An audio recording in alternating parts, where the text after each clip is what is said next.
আমি বানিয়েছিলাম সাবুর বড়া। তার জন্য আমি এখানে 50 গ্রাম চিনেবাদাম নিয়েছি। বাদামটা একটু ভাজা করে নেব হালকা করে। বাদামটা আমার ভাজা হয়ে গেছে। একটা রুমালে আমি নামিয়ে নেব। এবার একটু হাতের সাহায্যে এরকম করে বাদামের খোসাগুলোও তুলে নেব।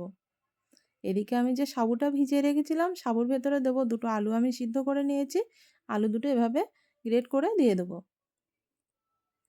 গ্রেট করে আমার দেওয়া হয়ে গেছে। এবার আমি দিলাম যে বাদামটা আমি ক্রাশ করে নিয়েছি একটু, সেই বাদামটাও দিয়ে দিয়েছি। দিলাম আমি কাঁচা লঙ্কা কুচি, আর দিয়েছি আদা কুচি একটু, আর দিলাম পেঁয়াজ কুচানো।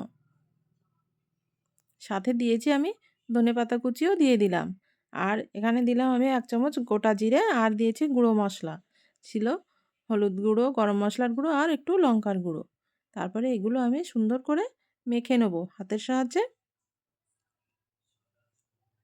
এভাবে মাখিয়ে নিতে হবে। না কোনো কর্নফ্লাওয়ার লাগছে, না কোনো বেসন দিতে হবে। এভাবেই এবার হাতে একটু তেল মাখিয়ে বড়ার আকারে আমি তৈরি করে নেব। এই যে এরকমভাবে আমি একটা একটা করে তৈরি করে নেব।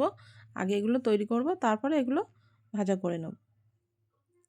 এদিকে আমার এই যে তৈরি করা হয়ে গেছে সবগুলো।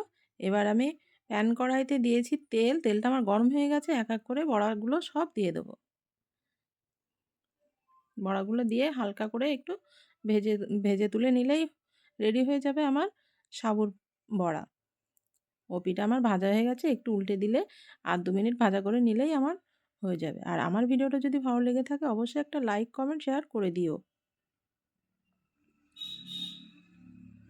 বড়াগুলো আমার ভাজা হয়ে গেছে। এবার আমি বড়াগুলো তুলে নেব।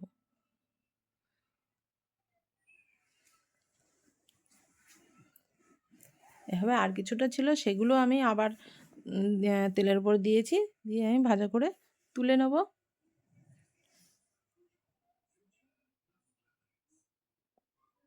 খেতে কিন্তু খুব সুন্দর হয়েছিল, দেখতে কিন্তু খুব সুন্দর হয়েছে। তোমরা কিন্তু একবার ট্রাই করো।